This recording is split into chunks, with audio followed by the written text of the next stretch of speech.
Mayor बनने का programme कैसे बना, कैसे ख्याल आया कि यार सियासत में हिस्सा लेना चाहिए? मैंने जिंदगी में बहुत इनइक्वालिटीज देखी हैं जो यूके में होती हैं। जो मेयर का ओहदा है उसकी क्या अहमियत है यूके की सियासत में और क्या जिम्मेदारियां हैं? मैं अपने आप को बहुत खुश नसीब समझता हूँ कि मैं एक ऐसे इलाके का रिप्रेजेंटेटिव हूँ जो कि एक डाइवर्स एंड वाइब्रेंट कम्युनिटी है। तो मेयर है उसके इख्तियारात कितने होते हैं? यहाँ हमारे जो मेयर होता है उसके साथ तो 5-6 गाड़ियां लगी हुई होती हैं, गार्ड होते हैं।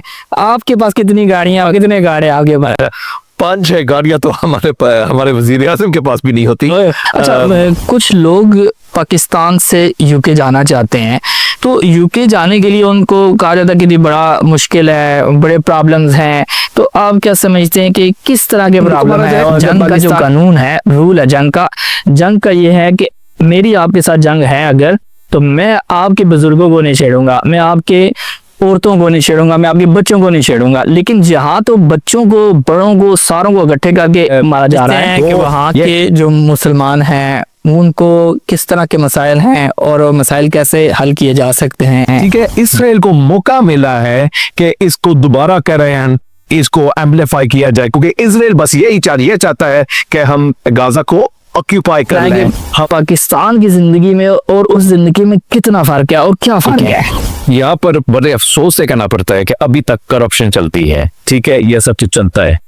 वहां पर करप्शन हो तो एक चार्ज लगता है मिसकंडक्ट इन पब्लिक ऑफिस, आपको जेल हो सकती है। एंड मुझे वो इंटेलिजेंस बेंजामिन नेतन्याहू दिखाए या इजरायली हुकूमत दिखाए, मुझे वो इंटेलिजेंस दिखाए या सबूत दिखाए कि 7 अक्टूबर पे जो इजराइल पे हमला हुआ है वो औरतों ने और बच्चों ने किया है। बिल्कुल, डोनाल्ड ट्रंप को कोई परवाह होगी नहीं, क्योंकि व्हाइट हाउस से नहीं, क्योंकि वो ट्रंप टावर में चला जाएगा, वो अरबपति है। हाउस वो एक सियासतदान नहीं है और बिजनेसमैन है, बिजनेसमैन। मेरा मैसेज यही होगा नौजवानों को कि ये ना सोचे कि कुछ नहीं हो सकता, कुछ करेंगे तो कुछ होगा जरूर, कुछ करेंगे तो कुछ होगा। तो मैं आपका जीता जात का मसाल मैंने कर लिया है, तो अगर मैं कर सकता तो आप भी कर सकते हैं। बिस्मिल्लाहिर्रहमानिर्रहीम, अस्सलाम वालेकुम, मैं हूं खुर्रम इब्न शबीर और आप देख रहे हैं एनएम पॉडकास्ट। हमेशा की तरह इस दफा फिर एक अहम शख्सियत लेकर आपकी खिदमत में हाजिर हुए हैं। आज हमारे साथ जो मेहमान हैं वो बड़े ही अहम हैं, उनके हवाले से बड़ी डीपली गुफ्तगू करेंगे। मेरी मुराद जनाब उस्मान इमरान अहमद साहब हैं जो यूके के शहर वेलिंगटन के मेयर हैं। इनके साथ हम गुफ्तगू करेंगे कि इन्होंने यहाँ तक का सफ़र कैसे किया। अस्सलाम वालेकुम सर जी। वालेकुम अस्सलाम। क्या हाल चाल है आपका, कैसे हैं आप? शुक्र कैसे आपके? अच्छा, सबसे पहले तो ये बताएं कि पाकिस्तान में किस शहर के साथ आपका तल्लुक है और आप यूके कैसे गए, ये भी बताइए। क्या यूके तो मैं पैदाइश का हूँ। अच्छा, आप पैदाइश यूके की ही है? पैदाइश यूके की है। मैं अपने आप को बहुत खुश नसीब समझता हूँ कि मैं एक ब्रिटिश सिटीजन हूँ। मेरा तल्लुक यहाँ से रावलपिंडी से है। सो इधर मेरी एक्सटेंडेड फैमिली सब कुछ रावलपिंडी में ही है। सो ज़्यादा तल्लुकात मैं रावलपिंडी की देखता हूँ, बट ऑब्वियसली जो कि मेरे इलाके के लोग हैं वो तल्लुकात रखते हैं इस्लामाबाद से, लाहौर से, कश्मीर से। सो पाकिस्तान से मेरा वैसे बहुत कनेक्शन है पर्सनल लाइफ में भी, और जो जिन लोगों को मैं रिप्रेजेंट करता हूँ उनके हवाले में से, उनके इशू रिजॉल्व करना जो इधर होते हैं वो भी। सही। तो मेयर बनने का प्रोग्राम कैसे बना, कैसे ख्याल आया कि यार सियासत में हिस्सा लेना चाहिए? तो इस हवाले से क्या कहेंगे?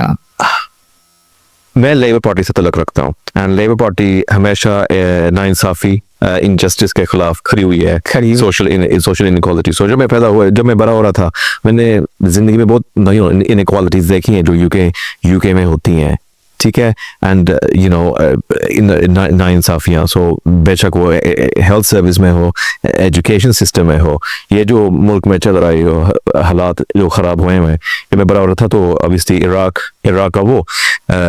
वो बहुत बड़ा चल रहा था न्यूज़ साइकिल में उस टाइम। सो मैं इंटरेस्टेड हुआ हूँ एंड मेरे अंदर वो लेबर पार्टी के वैल्यूज पाए जाते हैं, values of fairness, equality, social justice, जो मैं देखना चाहता हूँ।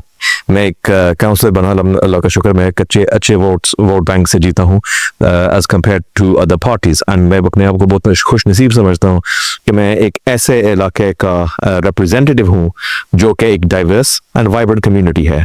वहाँ पर हमारे पास सिख्स हैं, ईसाई है, क्रिश्चियंस है एंड मुसलमान अलाइक है। मैं अपने आप को इस वजह से खुश नसीब समझता हूँ कि मैंने वोट्स ना सिर्फ मुसलमानों से लिए हैं सही। मैंने वोट्स क्रिश्चियन से लिए हैं, क्रिश्चियन सिख से लिए हैं, मैंने एक डाइवर्स कम्युनिटी से वोट दिया है। मैं अपने आप को बहुत खुशनसीब समझता हूँ। मेरी पार्टी ने मेरे अंदर ये काबिलियत देखी कि मुझे एक मेयर बनाया, मेयर के इलेक्शन में मैं कामयाब हुआ। मुझे लोगों ने सपोर्ट किया, बट मैं शुक्रिया कॉलेज वार्ड के रेजिडेंट्स का करना चाहता हूँ, क्योंकि ना वो मुझे काउंसलर बनाते हैं तो ना मैं आज मेयर होता, ना मेयर होता है। सो उन्होंने मुझ में वो ट्रस्ट एंड कॉन्फिडेंस दिया है, मुझे वो मैंडेट दी कि मैं उनको 2019 से रिप्रेजेंट करूं। सो उनके बगैर मैं आज मेयर नहीं होता। दूसरा शुक्रिया मैं करता हूँ काउंसिल के लीडर ली कार्टर का, अपने मेंटर कुलदीप सिंह सोहटा का, जिन्होंने मुझे सियासत में लेके आए और मुझे इस पोजीशन पे पहुंचाया। अच्छा, जो मेयर का ओहदा है उसकी क्या अहमियत है यूके की सियासत में, और क्या जिम्मेदारियां हैं? क्योंकि हमारे पाकिस्तान में भी मेयर होते हैं, लेकिन वहाँ और यहाँ के मेयर में फ़र्क क्या है और क्या जिम्मेदारियां? तो हमारे पास ऑब्वियसली पाकिस्तान एंड यूके का सिस्टम थोड़ा अलग मुख्तलिफ है, थोड़ा नहीं बहुत सारा जैसे बहुत ज्यादा मुख्तलिफ है। हमारे जो सिस्टम होता है एजुकेशन का, हमारा सिस्टम होता है हेल्थ का, एंड जो हमारे इलेक्शंस होते हैं, हमारे इलाके में काउंसलर्स इलेक्ट होते हैं, ठीक है। एंड कॉलेज वार्ड के रेजिडेंट्स के पास ये इख्तियार है, ये हक है कि वो मुझे 4 साल बाद फारग कर सकते हैं। सही। And I put my self in front of the people. जो यहाँ का सिस्टम है वो ऑब्वियसली इलेक्शंस में थोड़ा बहुत डिफरेंट है। यहाँ तो सारे हुकूमत सिलेक्टेड होती है, ठीक है, अगर आप समझ सकते हैं। मार्शल लॉ या पाकिस्तान में बहुत लग चुका है। यहाँ की हुकूमत सिलेक्टेड होती है तो मर्सी ऑफ द आर्मी, ठीक है, and the military arm forces. हमारे मुल्क में आर्म फोर्सेस मिलिट्री डिफेंस के अंदर होते हैं, जो के गवर्नमेंट के नीचे आते हैं, ठीक है। And councillors devolve system. Mayor का जो हक है कि वो अपने इलाके के बेटरमेंट के लिए फैसले कर सकते हैं। हाँ। जो मेयर है उसके इख्तियारात कितने होते हैं? यहाँ हमारे जो मेयर होता है उसके साथ तो 5-6 गाड़ियाँ लगी हुई होती हैं, गार्ड होते हैं। आपके पास कितनी गाड़ियाँ, कितने गार्ड है आपके पास? 5-6 गाड़ियाँ तो हमारे वजीर आज़म के पास भी नहीं होती। बट हमारे मुल्क में पॉलिटिकल अटैक्स बहुत कम है, ठीक है। सो मेरे लाइफ टाइम में, आई एम 32 years old, मेरे लाइफ टाइम में मैंने सिर्फ 2 MPs को देखा है जो कि मर्डर हुए हैं। एक MP का असैसिनेशन हुआ था क्योंकि वो मुसलमान हक के लिए लड़ रही थी, कश्मीर वो। दूसरे MP का मर्डर हुआ था क्योंकि वो कह रहे थे कि वो बहुत राइट विंग है, सो इमिग्रेशन के खिलाफ है, तो ये मसले हुए हैं। बट अल्लाह का शुक्र है, assassinations, political attacks बहुत वहाँ पर कम होते हैं। अच्छा, एज अ पाकिस्तानी, यानी कि पाकिस्तानी नज़ाद होने के नाते आप वहाँ के मेयर हैं, तो कभी आपको किसी तअस्सुब का या किसी ऐसी चीज़ का सामना करना पड़ा कि जिससे आपको मुश्किलात पेश आई हों? जब मैं एंटर हुआ ब्रिटिश पॉलिटिक्स में, मुझे सब कहते थे कि तू एक पाकिस्तानी है, तो कभी ब्रिटिश पॉलिटिक्स सियासत पे कामयाब नहीं हो सकता, ये एक फजूल तू कर रहा है। बट मुझे इस बात का फख्र है कि मैंने अपने डाउटर्स को गलत साबित किया, ठीक है। वो तो कहते थे कि ना मुझे पार्टी मेंबरशिप देगी, मुझे पार्टी ने मेंबरशिप भी दी है, बिल्कुल, ना तुझे पार्टी ने टिकट देना है, मुझे पार्टी ने टिकट भी दिया। तुझे सेफ सीट के लिए टिकट नहीं मिलेगा, मुझे सेफ सीट के लिए भी टिकट मिला। तू कभी जीतेगा नहीं, मैं जीत भी गया। तू कभी मेयर नहीं बनेगा, मेयर बन गया, मैं मेयर भी बन गया। अब अल्लाह करेगा मैं कल MP भी मेंबर पार्लियामेंट भी बन जाऊंगा। एंड अल्लाह अगर ऐसे ही मुझ पे करम करता रहो तो इंशाल्लाह हमारे मुल्क में एक गवर्नर सरवर का बेटा Anas Sarwar Scottish Labour Party का लीडर बना है। हमारे पास वेस्टर्न वर्ल्ड में पहला मुसलमान है जो कि लंदन में है, सिटी में है, वो मेयर बना है, ठीक है। हिंदू प्राइम मिनिस्टर हमारा हुआ है, ठीक है। एक black African mayor, chief first minister of Wales. So एक मुसलमान वजीर आजम क्यों नहीं बन सकता? इंशाल्लाह एक दिन वो हो। अच्छा, आपकी ये बातों से अंदाजा हुआ है कि वहाँ जितना भी काम होता है वो मेरिट पे होता है। ऑफ कोर्स मेरिट पे होता है, उसमें कोई मिलीभगत नहीं होती किसी किस्म की। मुझे ये ओहदा नहीं मिला क्योंकि लेबर पार्टी ने बस एक बॉक्स टिक करना था कि हमें एक पाकिस्तानी काउंसलर चाहिए या एक पाकिस्तानी को हमने एक गोरे के इलाके में मेयर बनाना है। मुझे अपनी काबिलियत पे, अपनी मेरिट्स पे एंड लोगों के ट्रस्ट पे ये ओहदा मिला है, एंड मैं अपने को बहुत खुश नसीब। आप क्या समझते हैं कि वहाँ के जो मुसलमान हैं उनको किस तरह के मसाइल हैं और मसाइल कैसे हल किए जा सकते हैं? देखिए, जो हमारा डिवोर्स जो गवर्नमेंट है मेरे पास इतने पावर साइड के मसले हल तक, चाहे वो वीज़े के, चाहे वो हेल्थ सर्विस के, चाहे वो जॉब्स के, पासपोर्ट के हैं, हम हल कर सकते हैं। मुसलमानों को ज़रा सी बात है, वो बाहर मुल्क पर रहते हैं, दियारे गैर में रहते हैं ना, सो उनकी फैमिलीज इधर है, सो रिमिटेंस तो उन्होंने इधर पेश नहीं होती है, ठीक है। लोगों को बनाना होता है फैमिली वाले किड्स को, क्योंकि उनके वीज़े नहीं मिलते हैं, ठीक है। पासपोर्ट मुश्किल से मिलना, जॉब्स, एंड जो जब से हम यूरोपियन यूनियन से निकले हैं, रेसिज्म और फार राइट अटैक्स बहुत ज्यादा हो गए, जो right wing populist parties rise हो गई हैं, जो कहते हैं कि इमिग्रेशन से, ठीक है। At the moment biggest issue जो मुसलमानों को फेस करना पड़ रहा है वो है मैरिड वीजास, ठीक है।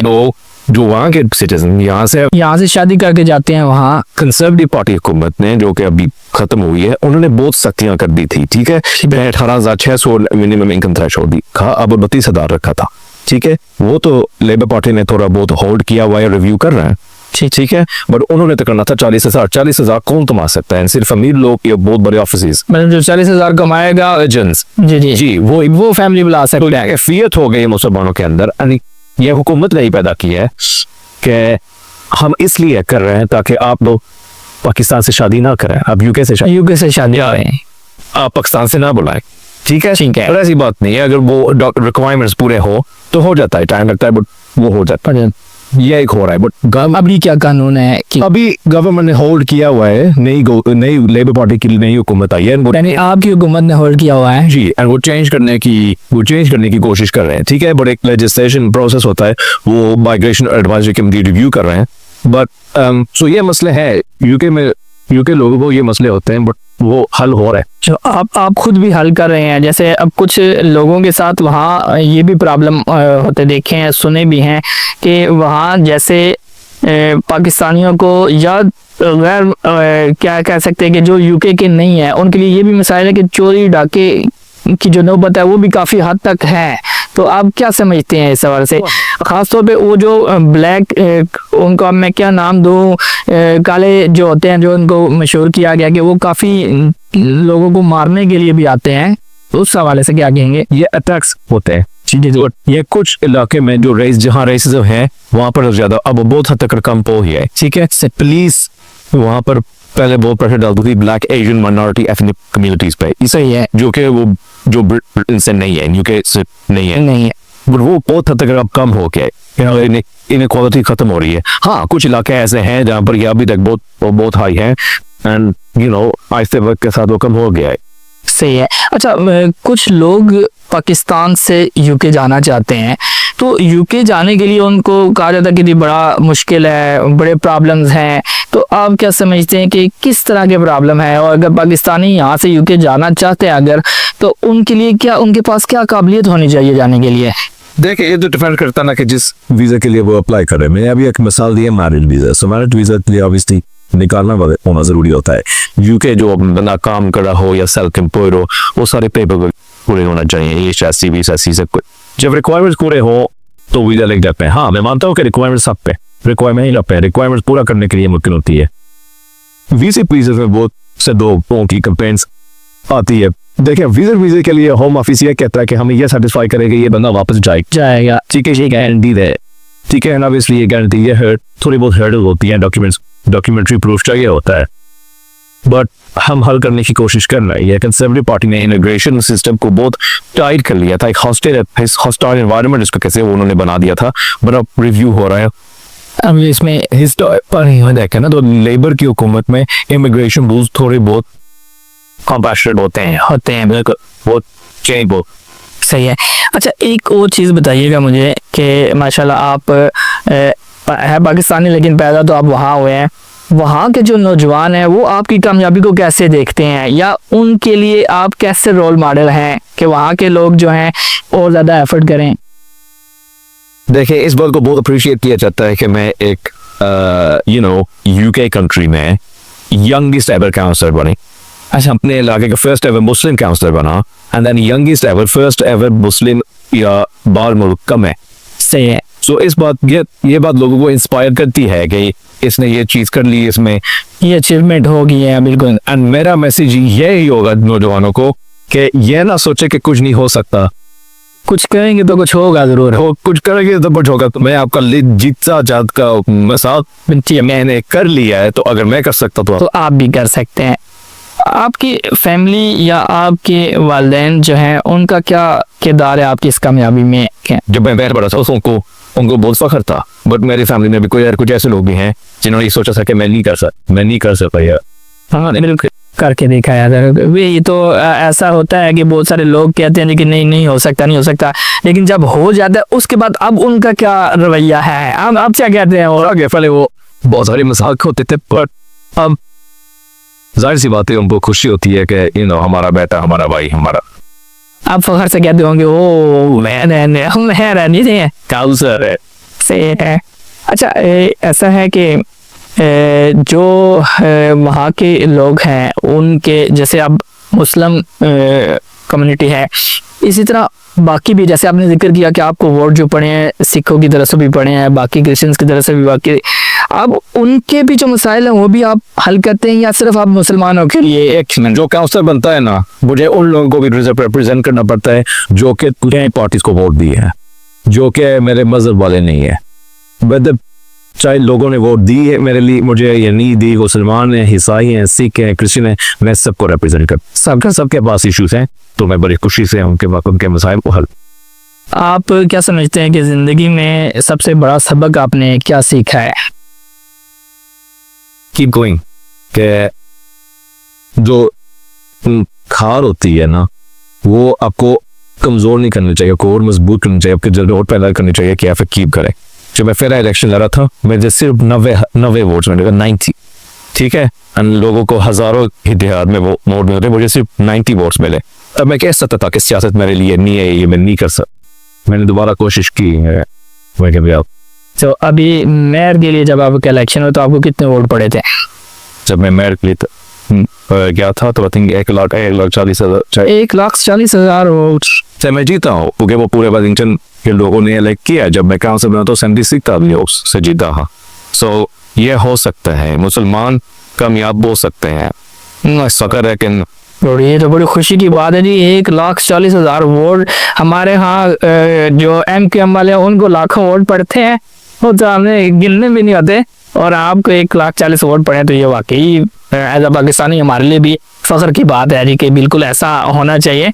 अच्छा, आप पाकिस्तान भी आते रहते हैं, पाकिस्तान भी, एक तो ये बताएं कि पाकिस्तान की जिंदगी में और उस जिंदगी में कितना फर्क है और क्या फर्क है? वहां पर कहाँ हो जाता है, ठीक है, वहां पर फॉर एग्जाम्पल आपको टाइम वेस्ट नहीं किया जाता, एक काउंटर से दूसरे काउंटर जाओ, ये करो वो करो, ऐसा जो भाग दौड़ ना वहां पर नहीं है। सही है, ठीक है। यहाँ पर बड़े अफसोस से कहना पड़ता है कि अभी तक करप्शन चलती है, ठीक है, यह सब चीज चलता है। वहां पर करप्शन हो तो एक चार्ज लगता है मिसकंडक्ट इन पब्लिक ऑफिस, आपको जेल हो सकती है, आपकी सीट जा सकती है। पाकिस्तान में कानून है पर इम्प्लीमेंट नहीं होता, उस पर अमल दरामद नहीं होता, ठीक है। तो एंड हमारे यूके ने ही पाकिस्तान पे हुकूमत की थी, ठीक है, तो अगर पाकिस्तान ने कुछ सीखते तो वो ये है कि लॉ इम्प्लीमेंट कैसे किया जा सकता है। डेमोक्रेसी पूरी दुनिया को हमने दी है, यूके वालों ने दी है, वो डेमोक्रेसी पाकिस्तान में क्यों मार्शल लॉ रखते हैं, ठीक है, क्यों हुकूमत आर्मी के कंट्रोल में होती है, सिलेक्शन आर्मी क्यों करती है, ये बहुत कुछ यूके एंड पाकिस्तान में डिफरेंट है। बस सबसे बड़ी बात आती है अभी तक कुछ इदारों में है जहाँ पर करप्शन होती है, वो पता भाई करप्शन, या तो पाकिस्तान में तो करप्शन एक आम है, कहते हैं जी कि रिश्वत जो है वो फाइल को पहिए लगा देती है और फाइल चलती है, तो वहाँ इस तरह का कोई इशू नहीं है, बिल्कुल इजीली होता है। अच्छा, वहाँ की जो आपकी ज़िंदगी है वो कैसी है? आप ऑफिस कैसे जाते हैं, क्या आपका रहन सहन है, कैसा है? क्योंकि यहाँ हमारे MNA MPA आता के जो हमारे नायब नाज़म होते हैं वो भी गार्ड साथ रखते हैं, तो जीवन जाता हूँ, पुलिस जाता हूँ, कुछ गाड़ी चला के जाता हूँ, वहाँ जाहिर सी बात है अगर कोई थ्रेट हो या अगर पुलिस कोई इंटेलिजेंस मिले कि कोई थ्रेट होने वाला है वो मुझे इन्फॉर्म कर देता है, एक वो सिक्योरिटी या प्रोटोकॉल से वो पहला जाता है। बट यहाँ पर थ्रेट ना हो तो ऑब्वियसली जब से मैं काउंसिल बना हूँ, मैं मेयर बना हूँ एंड एक में मुसलमान मेयर होता है, सो शायद मेरे लिए वो ज्यादा होता है जो कि दूसरे मेयरों के लिए नहीं आते, तो इस तरह सब की वजह से मैं रेगुलर इन टच एजेंसी के साथ इग्लेसियास पर पाकिस्तान में भी लगी है इंटर एजेंसी। अब पाकिस्तान से मैं यूके जाऊंगा, अगर कोई ऐसा थ्रेट है जो उनको और अक्सर हो रही है। आपकी तनख्वाह कितनी है?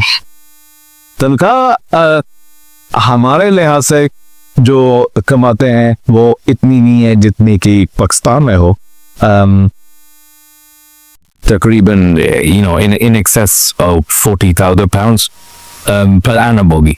सही है। कितना बात पे ऑब्वियसली बोल यार, क्या मैंने ना पीएस नहीं, मैं ये पूछना चाहता हूँ कि जो आम वहाँ तनख्वाहें हैं, जैसे लेबर की तनख्वाह है या किसी एक ऑफिसर की तनख्वाह है, उसके मुकाबले में आपकी तनख्वाह कितनी है?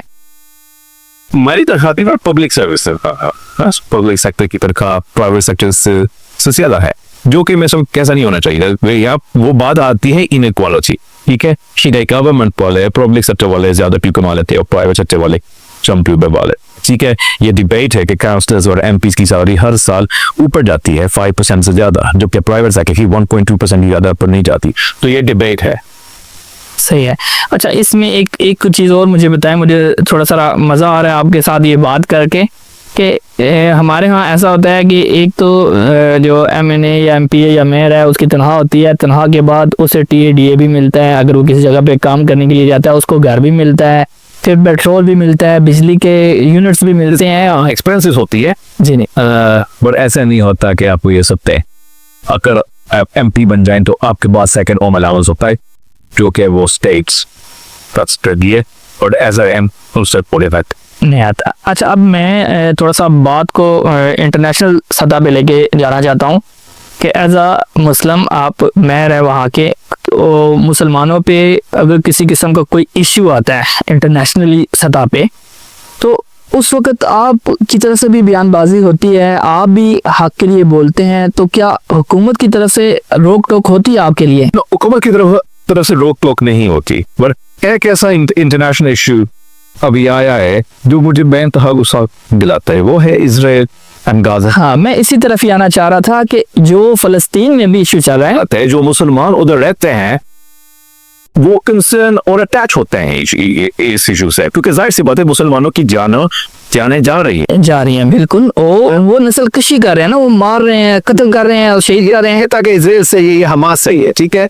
हमास एक टेररिस्ट ऑर्गेनाइजेशन है, ये हम सब, ठीक है। 7 अक्टूबर इजराइल ऑक्यूपाई कर रहा है 25-40 ईयर्स से। ये जंग 7 अक्टूबर 2023 से नहीं चल रही है, जंग 80-90 साल पुरानी है, ठीक है। इजराइल को मौका मिला है कि इसको दोबारा करें, इसको एम्पलीफाई किया जाए, क्योंकि इजराइल बस यही चाहता है कि हम गाजा को ऑक्यूपाई कर लें, हम उस कब्जा कर लें उस पे, बिल्कुल ऐसा ही है। वो कहते हैं कि हाँ, हर मुल्क के पास ये हक है, ये इख्तियार है कि अपने आप को वो डिफेंड करे, बट डिफेंड करने का मतलब ये नहीं कि इंटरनेशनल लॉ, जिनीवा कन्वेंशन, बिल्कुल देखिए, हॉस्पिटल्स, यूनाइटेड नेशंस रेजोल्यूशंस को आप तोड़ें, ठीक है। एंड मुझे वो इंटेलिजेंस बेंजामिन नेतन्याहू दिखाए या इजरायली हुकूमत दिखाए, मुझे वो इंटेलिजेंस दिखाए या सबूत दिखाए कि 7 अक्टूबर पे जो इजराइल पे हमला हुआ है वो औरतों ने और बच्चों ने किया है। बिल्कुल, अभी रिसेंटली एक वीडियो देखी है जिसमें एम्बुलेंस के ऊपर भी फायर किए जा रहे हैं, एम्बुलेंस के ऊपर फायर किए, हॉस्पिटल पे फायर किए जा रहे हैं, ट्राल को अटैक किया। ये इंटरनेशनल लॉ के खिलाफ है। तो ये दुनिया क्यों नहीं बोलती? अब आप अपनी जो सियासी पार्टी है उसके लिए आप वहां से आवाज क्यों नहीं उठाते कि वो भी आवाज उठा सकते हैं ना? नैरेटिव काफी हद तक चेंज हो गया है, ठीक है। हमारा फॉरेन सेक्रेटरी कह रहा है कि Israel is breaking international law, ठीक है। कंजर्वेटिव पार्टी ये कहती कि इजराइल के पास ये हक है कि अपने आप को डिफेंड कर, Israel has right to defend itself. Defend itself का मतलब यह है कि जंग को मारा जाए। जंग का जो कानून है, रूल है जंग का ये है कि मेरी आपके साथ जंग है अगर, तो मैं आपके बुजुर्गों को नहीं छेड़ूंगा, मैं आपके औरतों को नहीं छेड़ूंगा, मैं आपके बच्चों को नहीं छेड़ूंगा। लेकिन जहाँ तो बच्चों को, बड़ों को, सारों को इकट्ठे करके मारा जा रहा है, तो यह हिटलर से भी 2 कदम आगे जा रहा है। यूनाइटेड नेशन रेजोल्यूशंस होती है 43, ठीक है, जो कहता है यूनाइटेड नेशंस रेजोल्यूशन 43 ये कहती है कि एक सीज फायर होनी चाहिए। सीज फायर को मार्च 18 माह रमजान के महीने में बेंजामिन नेतन्याहू ने तोड़ा, बिल्कुल बच्चों पे हमला किया एंड बच्चों को मारा है, ठीक है। एंड डेयर आई से इसमें अमेरिका भी शामिल है। उस दिन अमेरिकी सदर डोनाल्ड ट्रंप की तरफ से यह बयान आया था कि Gaza is a great piece of real estate, हम उस पर घर बना सकते हैं। ये आपका घर नहीं है, ये उन लोगों का दबाव और बर्बाद किया है। एंड वो भी है रेजोल्यूशन 181, ये कहता है कि एक सेपरेट अरब स्टेट होनी चाहिए एंड एक सेपरेट जूइश स्टेट होनी चाहिए। रेजोल्यूशन 3236 ये कहता है कि Palestine has a right to self determination, उनके पास ये इख्तियार है कि वो एक सेपरेट नेशन, एक सेपरेट स्टेट बनाए। हाँ, इसराइल के पास के हक है कि वो एग्जिस्ट करे, पर अगर इसराइल ये सोचता है कि पैलेस्टाइन एग्जिस्ट ना करे, ये इसकी बहुत बड़ी भूल है। ये अब ये है कि अब वो सारे कानून तोड़ रहा है, तो अब उसके खिलाफ कोई बोल नहीं रहा या कोई कानून पास नहीं कर रहा। अक़वाम मुत्तहिदा किस लिए है, वो क्या कर रही है, पास किया जाए, तो इस पे अमल दरामद क्यों नहीं हो रहा? देखिए अमेरिका उसके साथ है, इंटरनेशनल क्रिमिनल कोर्ट ने उसके खिलाफ अरेस्ट वारंट जारी की है, ठीक है, अमल करो। दूसरी कौन करेगा उस पे? वो जाहिर सी बात है, अगर वो यूके के सरजमीन में आए तो ये यूके अथॉरिटीज के पास क्या नहीं, अक़वाम मुत्तहिदा इस चीज़ पे फैसला नहीं कर सकते कि वहाँ जंग बंदी करवाई जाए, वहाँ उनको रोका जाए और उनके खिलाफ एक्शन लिया। जैसे देखें इराक का इशू हुआ, जैसे ईरान का इशू हुआ, उस पर क्या हुआ कि दुनिया पर पाबंदियाँ लगा दी, दुनिया से पाबंदियाँ, ठीक है, इसके खिलाफ पाबंदियाँ क्यों नहीं लगाई जा रही हैं?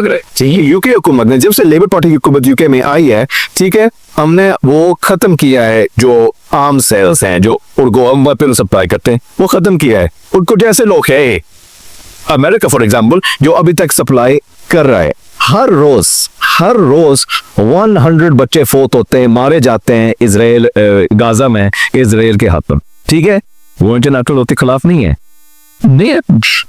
Collective punishment international humanitarian law के खिलाफ माह रमजान में 3 हफ्ते हो गए हैं और 3 हफ्तों में 18 दिनों में इंटरनेशनल एड गाजा में नहीं दिया गया। ये अभी भी नहीं जा रहा, ये इंटरनेशनल लॉ के खिलाफ, ठीक है। देखिए नजर आ रहा है ना, ये मीडिया पे आ रहा है, वीडियोस मौजूद है, सारे सबूत मौजूद है, वैसे कहा जाए कि नहीं है। मुझे अफसोस है पाकिस्तान के हुक्मरानों पे, दूसरे मुसलमान मुल्कों के हुक्मरानों पे, जो इस बात को पॉइंट नहीं बनाए जा रहा, ठीक है। ये एक ही इंसान बोल रहे हैं, तुर्की का बोल रहा है, बिल्कुल कोई बोल ही। अच्छा, आप क्या समझते हैं कि ये जो मुस्लिम ममालिक हैं, जैसे सऊदी है हमारा, जैसे यूनाइटेड अरब अमारात है, पाकिस्तान है, ईरान है, इनको क्या किरदार अदा करना चाहिए? क्या तरीका कार हो कि जिस पे वो फलस्तीन के हक में हो, इजराइल को रोके कि हाँ वो अटैक ना करे? तो इसमें क्या कानून बन सकता है? देखिए, पहली बात यह है कि उनको ये खत्म कर सकते हैं जो इकोनॉमिक डैमेज होता है, ठीक है। फॉर एग्जाम्पल ये जो KFCs है, मैकडॉनल्ड्स हैं, उनमें ना जाए, ठीक है, बाइकॉट जो है वो करना चाहिए, बोयकॉट आप जारी रखें, तो इस पे वो इकोनॉमिक डैमेज पड़ता है। स्टॉप बाइंग इजरायली गुड्स, ठीक है। दूसरी बात यह कि उन लोगों को इलेक्ट किया जाए जो कि गाजा और फलस्तीन के लिए आवाज उठाते हैं, क्योंकि वो ऐसे इदारों में, पार्लियामेंट में, काउंसिल में जाके उनके लिए आवाज उठाएंगे। बट अगर सारी मुसलमान दुनिया करी होती ना और ये कहती ना कि इजराइल गलत कर रहा है, मुझे नहीं लगता कि इतनी देर तक उसका वो हो रहा है। को 2 साल हो गए ये जुट कर रहा है। हाँ, उसको सपोर्ट मिल रही है, उसको असला मिल रहा है, उसको हर चीज मिल रही है। तो अब ये देखिए ना कि जहाँ इंटरनेशनल कानून है, अब सामने नजर आ रहा है कि इंटरनेशनल कानून तोड़े जा रहे हैं जी। रशिया और यूक्रेन, अब इसका मतलब ये होगा कि जिसके पास पावर होगी वो यूक्रेन के दरमियान लड़ाई हो रही है। जी। व्लादिमीर पुतिन एक वो क्रिमिनल भी है जो कि है, मैं ये नहीं कहता कि व्लादिमीर पुतिन दूध का धुला हुआ है, वो एक वो क्रिमिनल है, वो इंटरनेशनल कानून तोड़ रहा है, पर अगर वो तोड़ रहा है तो बेंजामिन नेतन्याहू भी तोड़ रहा है। एंड दुनिया व्लादिमीर पुतिन भी क्यों कहती है और इसराइल भी क्यों नहीं कहते है? क्या डर है? मुझे तो मैं बात कर रहा, बेशक वो पॉलिटिकल बैन करते हैं, जो मर्जी करते हैं, पर वो गलत कर रहा है तो वो गलत कर रहा है। वो एक कातिल है, वो एक खूनी है। जेनोसाइड का डेफिनेशन यह है कि acts committed with an intention to destroy an ethnic group। वो एक अरब ग्रुप को खत्म, तबाह और बर्बाद कर सकता है, नाम और निशान मिटाना चाहता है, एंड वो एक जेनोसाइड है। क्यों दुनिया के हुकूमत ये क्यों नहीं कह रहे कि Israel is committing A genocide? ये जेनोसाइड है, ये हिटलर से भी 2 कदम आगे हैं। बिल्कुल। अच्छा, आप एज अ मेयर आप क्या समझते हैं कि आप फ़लस्तीन के लिए क्या किरदार अदा कर सकते हैं यूके में या पाकिस्तान में? ठीक है, लोग मैं आवाज खाता हूँ, मुझे कोई डर नहीं है कि कोई मुझे रेप्रिमांड करेगा कि तू ये कह रहा है। मुझे अल्लाह ने एक ऐसे पोजीशन में डाला जहाँ पर मेरा एक प्लेटफॉर्म है जहाँ मैं आवाज मैं आवाज उठा रहा हूँ, और मैं तब तक आवाज उठाता रहूंगा जब तक लोग मुझे सपोर्ट करते रहेंगे। पाकिस्तान में जो पाकिस्तान के नौजवान हैं उनके लिए आप क्या पैगाम देंगे कि वो फ़लस्तीन के मामले में किस तरह एक्शन लें, क्योंकि हमारी हुकूमत जो है वो इस पर कोई बात नहीं करती, जो एहतजाज करते हैं उनको भी पकड़ा जाता है और जो इस बारे में बात करना चाहते हैं उनको भी रोका जाता है, जैसे फ्लैग लेके जाते हैं फ्लैग भी छीन लिया जाता है। तो इस हवाले से क्या कहते हैं कि क्या करना चाहिए? ठीक है, एंड ये कि इंटरनेशनली अग्रीड ह्यूमन राइट है, सो ये किसी मुल्क को ये खत्म नहीं कर जाएगी फ्लैग ना जलाओ या टी शर्ट्स क्या हुडीज ना पहनो, ये एक ह्यूमन राइट होता है, इन लोगों के बाद द राइट टू प्रोटेक्ट होती है। ठीक है, बट नौजवान ये बहुत ये KFC मैकडॉनल्ड बहुत खाते हैं, और तो हटो करो इजराइल वो you can commit economic damage होना चाहिए। ठीक है। अच्छा, एक और चीज़ मुझे बताएं कि ये जो इंटरनेशनल गेम्स होती हैं, जैसे फुटबॉल हो गया, जैसे क्रिकेट हो गया, अभी BSL चल रहा है पाकिस्तान में, इसमें ऐसा होता है कि कुछ लोग जो हैं परचम लेके आते हैं, फ़लस्तीन का परचम लेकर आते हैं, तो उन रोका जाता है। क्या कोई इंटरनेशनल कानून ऐसा है कि किसी दूसरे कंट्री का फ्लैग किसी दूसरी कंट्री में जाके लहराया नहीं जा सकता? अब मैं डोक मटक्याल या सदर बाजार में यूके का फ्लैग हो रहा हूं तो मुझे कोई रोकेगा नहीं। 14 अगस्त को यूके में जिस मुल्क से पाकिस्तान ने आज़ादी ली है, 14 अगस्त को सारे मुसलमान वहां पर गाड़ियों के पीछे पाकिस्तान के झंडे चलाते हैं या पाकिस्तान जिंदाबाद के नारे लगाते हैं, यूके हुकूमत उनको नहीं रोकती। मस्जिदों में ये पाकिस्तान जिंदाबाद के नारे चलाए जाते हैं मस्जिदों से, यूके हुकूमत उनको नहीं रोकती, तो सिर्फ फ़लस्तीन में क्यों रोका तक? यूं हम डर रहे हैं एक इजराइल से।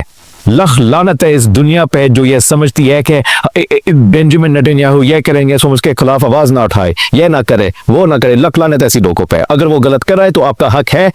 किस लिए आप हो प्राइम मिनिस्टर हाउस में, किस लिए अवान सदर में बैठे हुए हो अगर आप उसके खिलाफ आवाज नहीं उठा सकते? अभी can't stand up for international human rights, you have no right to represent the legal system or the government system of your country. अभी अमेरिका ने जो NGOs के हवाले से फंड बंद किए हैं, तो उसके बाद तो लोग घुटनों के बल बैठ गए हैं कि इन्होंने फंड बंद कर दिया, हमें कोई इमदाद नहीं मिल रही। जैसे अफगानिस्तान का इशू है कि अफगानिस्तान के जो महाजिन हैं उनको निकाला जा रहा है, तो ये भी कहा जा रहा है कि उनके लिए फंड मिलता था, अब फंड नहीं मिलता तो निकाल रहे हैं। तो इस हवाले से क्या कहेंगे? मैंने जो अमेरिका कर रहा है, जो माइग्रेंट्स के खिलाफ को कर रहा है, वो एक शर्म की बात है। एंड अमेरिका प्रेसिडेंट को leader of the free world कहा जाता है, उसकी एक्शंस पे शर्म की जाती है। जो टैरिफ डाल रहे तो वो लोग के इकोनॉमीज को हर्ट नहीं करेगा, लोगों को नुकसान नहीं पहुंचाएगा और अपने मुल्क को नुकसान पहुंचा रहे। ये जो कहता रहता है ना कि America first, America first, America first, America को अगर वो आगे रखता तो या तो टेररिस्ट नहीं करता, क्योंकि वो सैंक्शंस पड़ेंगे अमेरिकन गुड को है। ये जो वो ये सोचता है कि मैं जो मर्जी करूँ कोई और नहीं करेगा। अब चाइना को देखो, चाइना ने कैसे रिटेलिएट किया है अमेरिकन टैरिफ पे, वो सीधा जाके डायरेक्ट अफेक्ट करेगा अमेरिकन आवाम को। एंड डोनाल्ड ट्रम्प को कोई परवाह होगी नहीं, क्योंकि व्हाइट हाउस से नहीं, क्योंकि वो ट्रम्प टावर में चला जाएगा, वो अरबपति है हाउस, वो एक सियासतदान नहीं है और बिजनेसमैन है, बिजनेसमैन है। जैसे कि आप इमरान खान को देख लो, वो एक क्रिकेटर है। बिल्कुल, और सियासतदान नहीं है, उसे ये। अच्छा, इख्तिताम की तरफ चलते हैं। मुझे ये बताएं कि अभी आपने बहुत सारी जज्बाती बातें की हैं, अब इसको मैं जज्बाती कहूँ या मैं ये कहूँ कि ये आपकी दिल की आवाज़ है। अब इन बातों का असर, ये इसको हम पब्लिश करते हैं, नशर करते हैं इसको, तो आपको यूके में जाके कोई प्रॉब्लम वो होने का चांस है इस बेस पे? क्योंकि फ्री स्पीच हमारा मुल्क का हक है, ठीक है। हमारे आप फलस्तीन के हक में बातें कर रहे हैं, आप नारे लगा रहे हैं फलस्तीन के। फॉरेन सेक्रेटरी के स्टेटमेंट से को वो पार्लियामेंट 3 हफ्ते पहले पार्लियामेंट में खड़ा होकर उसने ये कहा है कि इजराइल इंटरनेशनल लॉ तोड़ रही है, ठीक है। हमारा वजीर आजम कहता है कि Israel is at risk of breaking international law. लोग आवाजें उठा रहे हैं, ठीक है।